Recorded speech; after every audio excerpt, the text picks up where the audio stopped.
Ma'am, who are you and what are you doing in this house? This is my home. What seems to be the problem? We got reports of suspicious activity. I need your ID. On what legal basis? Just cooperate. Ma'am.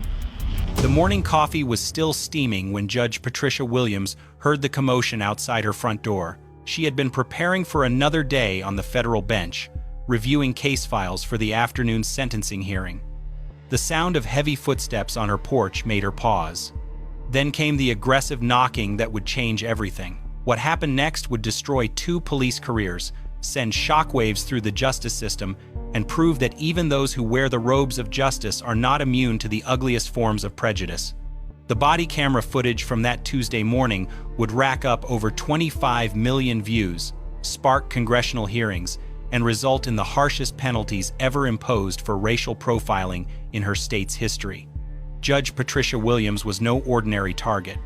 At 52 years old, she had spent the last decade as a federal judge appointed by the president himself. Before that, she served 8 years as a district attorney, prosecuting some of the most complex criminal cases in the region. Her reputation was spotless. Her record on the bench was respected by attorneys on both sides of the courtroom. She lived quietly in an upscale neighborhood, drove a modest sedan, and was known by neighbors as the woman who organized the annual block party and helped elderly residents with their groceries. That Tuesday morning started like any other. Judge Williams had woken early, gone for her usual jog through the tree-lined streets of her subdivision, and returned home to prepare for work.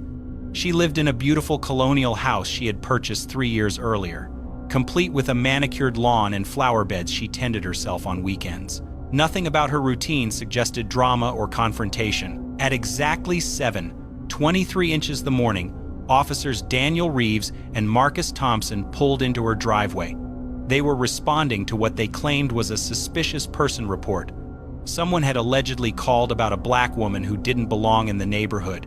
Someone who had been seen entering and leaving the house at strange hours. The problem was that no such call had ever been made. What actually happened was this. Officer Reeves had been driving through the upscale neighborhood on routine patrol when he spotted Judge Williams returning from her morning jog. Something about seeing a successful black woman in athletic wear, clearly comfortable in this affluent area, triggered something in his mind. He radioed his partner Thompson with a fabricated story about a suspicious person report and requested backup.